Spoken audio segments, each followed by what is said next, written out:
absolutely fine. In fact, just to mention another question, I was also going to get up and say that he was a very, very effective leader. Exactly.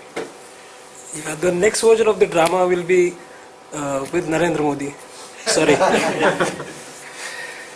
Now, why do we need to read about, know a little bit about bad leadership?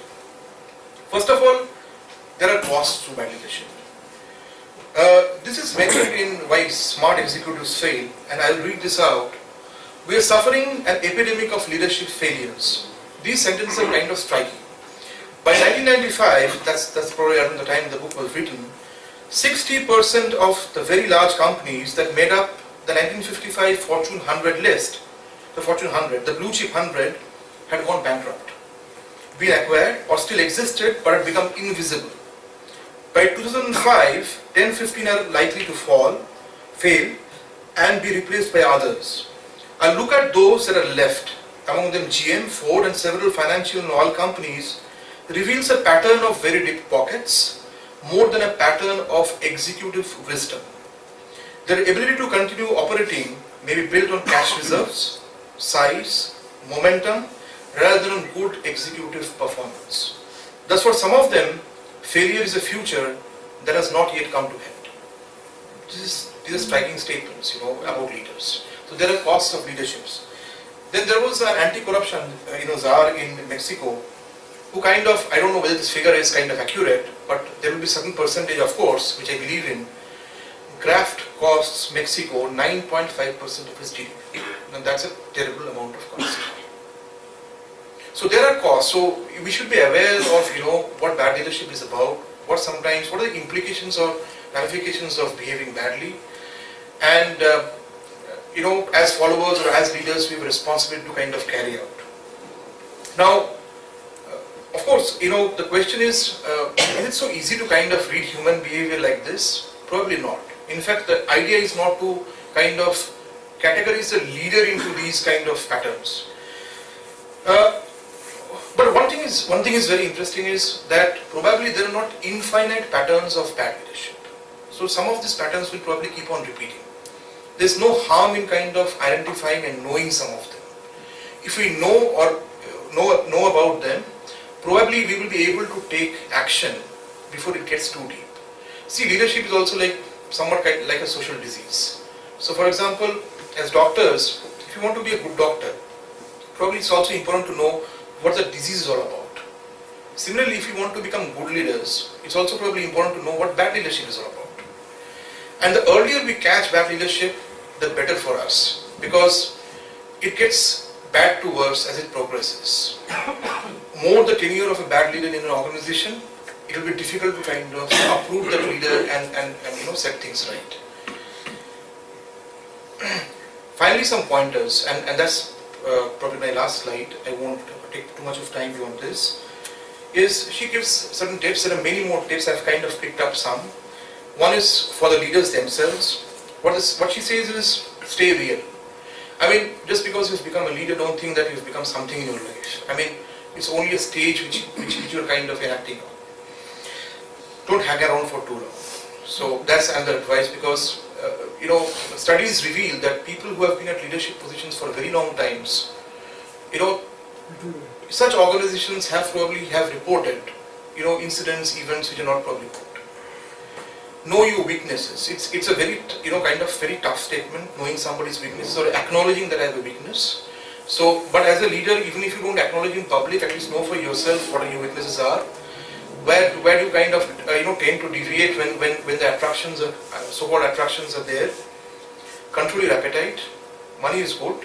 I mean, in a leadership position, and especially in C-levels, yes, people, are paid a lot of money because they have a lot of responsibilities also. But then there should be, what is said is, it cannot just go on. And in the US, in the US, I mean, there are some abnormal sums which are paid to a lot of CEOs, right? Let's take the example of Rajat Gupta. And at one point of time, let me confess, I was a big follower of Rajat Gupta. Because if you look at his life, how he has risen in his career, and heading McKinsey, heading Goldman Sachs is no joke.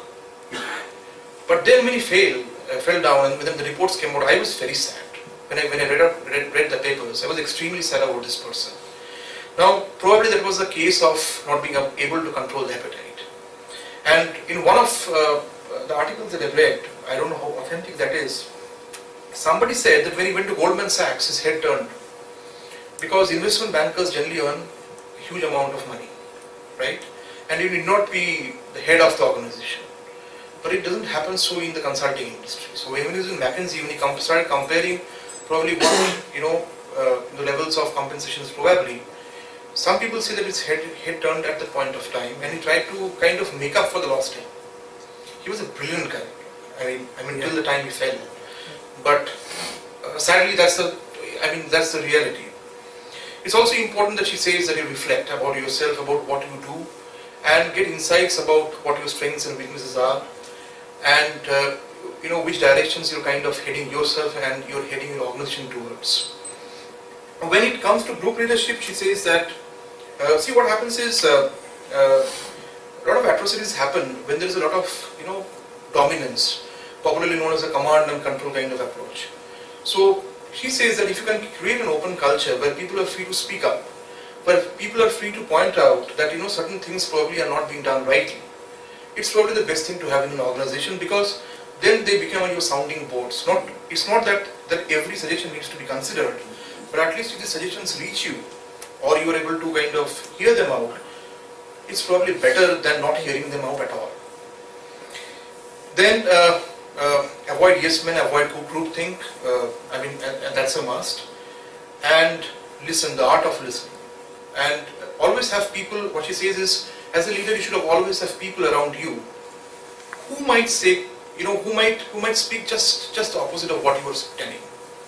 Don't treat them badly, because that's a point of view, and that point of view might be a valid one. Because any decision making has a set of assumptions underlying those decisions. Now, if the set of assumptions go wrong, the decision can go wrong. So, there's nothing wrong in kind of evaluating options which come out from people who have a different opinion. When it comes to followers, she says she doesn't advocate that being a follower, good follower means going against the leader. No, she doesn't say that. It's very important to follow the leader, because otherwise the group dynamics will kind of get distorted. But what she also mentions is that look at the bigger picture. Don't only hear or listen out to the leader. See what is happening around you. Be committed to the whole, not only to the leader. When we say whole, I mean if leadership is like, if leadership takes care of mutual interests, it's very important to see whether mutual interests are being taken care of. If they are not being taken care of, then there is probably a problem. And she just wants people to be just aware of it.